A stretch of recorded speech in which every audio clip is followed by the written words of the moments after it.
Salam sejahtera buat kita semua. Di sini kami dari kelompok 1 akan mempresentasikan hasil.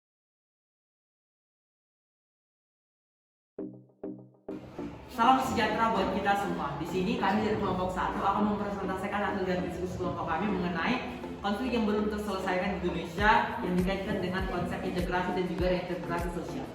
Adapun kami dari kelompok 1 sini yang beranggotakan saya Tris Tanggang, saya Rudi Syahar, saya Opi Simbolon, saya Gurni, saya Indrian Simbolon.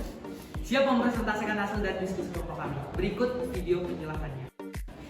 Oke, di sini kami akan menjelaskan mengenai dari bab 1 yaitu pendahuluan, di mana sebab dari bab 1 ini adalah yang pertama latar belakang masalah. Di dalam materi sosiologi yang membahas mengenai konflik, kata tersebut lebih diartikan sebagai suatu proses sosial yang terjadi di antara dua orang ataupun sekelompok manusia yang berupaya untuk saling menyingkirkan satu sama lain dengan cara membuat kelompok lain tidak berdaya, bahkan dengan cara menghancurkan orang lain ataupun kelompok lain. Umumnya, konflik akan timbul dari adanya perbedaan ataupun heterogenitas sosial yang ada di dalam kehidupan sehari-hari, seperti perbedaan fisik, budaya, kepentingan, nilai, kebutuhan, emosi, dan juga pola perilaku antara individu maupun kelompok-kelompok yang ada di dalamnya. Nah, dari heterogenitas sosial ini akan menimbulkan konflik sosial. Di antaranya konflik sosial ini bisa menimbulkan integrasi maupun reintegrasi sosial di dalam masyarakat. Integrasi mengandung dua pengertian, yaitu pengendalian terhadap konflik dan juga penyimpangan dalam satu sistem sosial yang dapat membuat suatu keseluruhan tersebut menjadi suatu unsur-unsur tertentu yang sudah menyatu, khususnya yang terjadi dalam masyarakat yang beragam. Menurut Surjono Sukanto dalam buku Sosiologi Pengantar Sosiologi tahun 2013 mengatakan bahwa reintegrasi sosial merupakan suatu pembentukan norma atau nilai baru sebagai bentuk dari penyesuaian diri dengan lembaga ataupun organisasi yang telah mengalami perubahan. Oke, pada subbab yang kedua dalam bab 1 yaitu mengenai rumusan masalah. Jadi di rumusan masalah ini merupakan hal-hal ataupun masalah yang akan kami kaji dalam materi presentasi kali ini. Nah, adapun rumusan masalah yang pertama yaitu apa saja konflik yang belum terselesaikan di Indonesia. Yang kedua, mengapa konflik tersebut belum terselesaikan? Yang ketiga, bagaimana upaya pemerintah dalam menyelesaikan konflik tersebut? Dan yang terakhir adalah bagaimana upaya menurut kami dalam menyelesaikan konflik ini jika dikaitkan dengan konsep integrasi maupun reintegrasi sosial. Nah, untuk bab 2 ataupun pembahasan akan dilanjutkan oleh teman kami. Sekarang kita masuk ke bab 2 yaitu pembahasan. Masalah yang pertama adalah kerusuhan Mei 1998. Kerusuhan Mei 1998 adalah kerusuhan rasial terhadap etnis Tionghoa yang terjadi di Indonesia pada 13 Mei sampai 15 Mei 1998, khususnya di ibu kota Jakarta, namun terjadi juga di beberapa daerah lain. Kerusuhan ini diawali oleh krisis finansial Asia dan dipicu oleh tragedi Trisakti, di mana 4 mahasiswa Universitas Trisakti ditembak dan terbunuh dalam demonstrasi 12 Mei 1998. Hal ini pun mengakibatkan penurunan jabatan Presiden Soeharto serta pelantikan B.J. Habibie. Pada perusahaan ini banyak toko dan perusahaan dihancurkan oleh amuk massa, terutama milik warga Indonesia keturunan Tionghoa. Konsentrasi kerusuhan terbesar terjadi di Jakarta, Medan, dan Surakarta. Terdapat ratusan wanita keturunan di Tionghoa yang diperkosa dan mengalami pelecehan seksual dalam kerusuhan tersebut.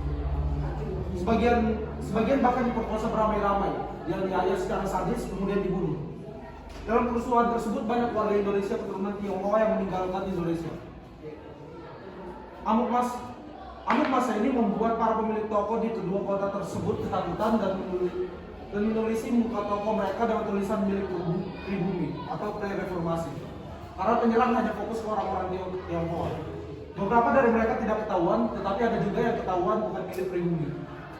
Sampai bertahun-tahun berikutnya, pemerintah Indonesia belum mengambil tindakan apapun terhadap nama-nama yang dianggap kunci dari peristiwa kerusuhan Mei 1998. Pemerintah mengeluarkan pernyataan yang menyebutkan bahwa bukti-bukti konkret tidak dapat ditemukan atas kasus-kasus pemerkosaan tersebut. Tetapi pernyataan ini dibantah oleh banyak pihak. Sebab dan alasan kerusuhan ini masih banyak diliputi dan ketidakjelasan dan kontroversi sampai hari ini. Sampai saat ini tidak ada terungkap siapa dalam dibalik kejadian 1998. Tindakan ini membuat banyak orang meluapkan opini mereka tentang Mei 1998 yang sampai saat ini masih dipertanyakan kebenarannya. Sehingga konflik ini dapat dikatakan tidak terselesaikan secara menyeluruh. Walaupun demikian, pemerintah tetap melakukan upaya untuk melakukan pengusutan dan penyelidikan dengan cara membentuk tim gabungan pencari fakta atau TGPF. Untuk menyelidiki masalah ini, TGPF ini mengeluarkan sebuah laporan yang dikenal dengan laporan TGPF mengenai pelaku terprovokasi, pembakaran, penganiayaan, dan pelecehan seksual. TGPF menentukan bahwa terdapat sejumlah oknum yang bersadar penampilannya diduga berlatar belakang militer. Pada 2004, Komnas HAM menyatakan kasus ini kepada Kejaksaan Agung, namun sampai 1 Maret 2004 belum menerima tanggapan dari Kejaksaan Agung. Pada bulan Mei 2010, Andi Yentriani, Ketua Subkomisi Partisipasi Masyarakat di Komisi Nasional Anti Kekerasan Terhadap Perempuan atau Komnas Perempuan, meminta supaya dilakukan amandemen terhadap Kitab Undang-Undang Hukum Pidana. Namun pada kasus Mei 1998, bentuk kekerasan seksual yang terjadi sangat beragam. Sebanyak 85 korban saat itu berdasarkan data tim pencari fakta tragedi 1998 mengalami pemerkosaan anal, oral, dan atau disiksa alat kelaminnya dengan benda tajam. Bentuk-bentuk kekerasan tersebut belum diatur dalam pasal perkosaan Kitab Hukum Pidana. Nah, sekarang kita masuk ke upaya pemerintah dalam menyelesaikan konflik ini. Itu terdiri atas membentuk TGPF yang sudah kita bahas tadi. Terus yang kedua, membangun kekuatan korban sebagai salah satu upaya perjuangan dalam penghapusan impunitas. Terus yang ketiga ada pembentukan KPP HAM kerusuhan Mei 1998. Terus yang keempat ada meningkatkan sense of human rights dalam diri aparat penegak hukum khususnya Kejaksaan Agung dan kehakiman dan upaya penghapusan praktek-praktek impunitas. Selanjutnya, berikut upaya dalam mengatasi konflik jika dikaitkan dengan konsep integrasi dan reintegrasi sosial menurut kelompok kami, yaitu yang pertama, menanamkan sikap toleransi rakyat Indonesia satu sama lain, baik di tengah keberagaman suku, bangsa, lokal bahkan hingga ras Tionghoa. Yang kedua, tidak rasis kepada setiap perbedaan dalam keberagaman di Indonesia. Yang ketiga, menghargai hak asasi manusia orang lain sebagaimana diatur dalam undang-undang. Masalah yang akan kami bawakan yang kedua yaitu KPK blokir rekening sejumlah 139,4 miliar rupiah terkait korupsi helikopter AW101. Komisi Pemberantasan Korupsi atau KPK memblokir rekening bank milik PT Diratama Jaya Mandiri yang bersaldo senilai 139,4 miliar rupiah. Rekening berisikan uang sejumlah 139,4 miliar rupiah itu diblokir karena diduga berkaitan dengan kasus dugaan korupsi pengadaan helikopter angkut AW101 untuk TNI AU. Dalam penyelidikan perkara dugaan tindakan pidana korupsi terkait pengadaan helikopter angkut AW101 di TNI AU tahun 2016 sampai tahun 2017, tim penyidik KPK telah memblokir rekening bank PT DJR senilai 139,4 miliar rupiah. Kata PLT juru bicara KPK Ali Fikri melalui pesan singkatnya Jumat 27 Mei 2022. Ali menjelaskan bahwa pemblokiran rekening bank milik PT Diratama Jaya Mandiri tersebut dilakukan untuk proses penyitaan simpanan uang tersangka Irfan Kurnia Saleh alias John Irfan Kenway. Irfan Kurnia Saleh merupakan direktur PT Diratama Jaya Mandiri yang berstatus tersangka KPK.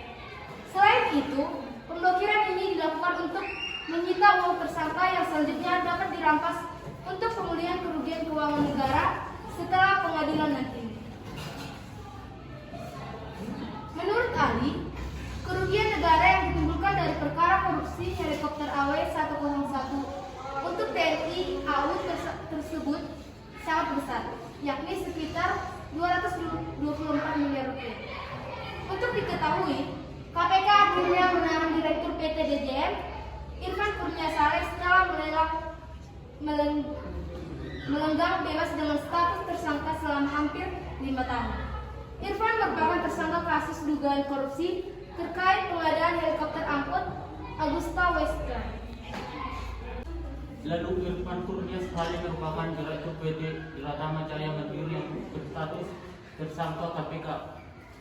Untuk diketahui, KPK akhirnya menahan Direktur PT DJM Irfan Kurnia Sali setelah melenggang bebas dengan status tersangka selama hampir 5 tahun. Irfan merupakan tersangka kasus dugaan korupsi terkait pengadaan helikopter angkut Agusta Westland. Dalam perkara ini, Irfan diduga berkoordinasi dengan salah satu pegawai PT Agusta Westland, Lorenzo Farlian. Irfan dan Lorenzo diduga menemui mantan asisten perencanaan dan anggaran TNI Angkatan Udara Muhammad Syafiei di wilayah Cilangkap, Jakarta Timur sekitar Mei 2015. Irfan disebut menjadi agen perusahaan pesawat PT Agusta Westland. Irfan mewakili PT Agusta Westland mengikuti lelang pengadaan helikopter AW101. Irfan diduga aktif komunikasi dengan PPK Ferry Adami. Alhasil lelang tersebut dimenangkan perusahaan Irfan Kurnia Saleh. Irfan diduga menyiapkan dan mengkondisikan 2 perusahaan miliknya untuk mengikuti proses lelang tersebut. Perusahaan Irfan kemudian disetujui oleh PPK. Irfan diduga telah menerima proses pembayaran 100% dari pengadaan helikopter tersebut. Atas perbuatannya, Irfan Kurnia Saleh disangkakan melanggar pasal 2 ayat atau pasal 3 Undang-Undang Nomor 31 Tahun 1999 tentang pemberantasan tindak pidana korupsi sebagaimana telah diubah dengan Undang-Undang Nomor 20 Tahun 2001 pasal 55 ayat ke-1 KUHP. Konflik ini dikatakan belum selesai karena belum sempurna proses hukum yang dilakukan kepada pelaku. Seperti pengenaan sanksi, penulis yakin hal ini terjadi karena konflik yang dikaji ini adalah konflik yang masih hangat diperbincangkan. Upaya pemerintah dalam menyelesaikan konflik ini adalah 1. Melakukan pemblokiran tersangka korupsi. Yang kedua, melakukan penyelidikan terhadap dugaan kasus korupsi. Yang ketiga, melakukan pengadilan melalui jalur hukum dan terindikasi melanggar pasal dalam Undang-Undang KUHP, namun belum diinformasikan mengenai hukum atas kasus korupsi ini. Menurut kelompok kami, upaya dalam mengatasi konflik tersebut jika dikaitkan dengan konsep integrasi dan reintegrasi sosial ialah yang pertama, menegaskan dan menegakkan hukuman sesuai tanpa memandang bulu sebagai wujud dari kesederajatan warga negara di hadapan hukum.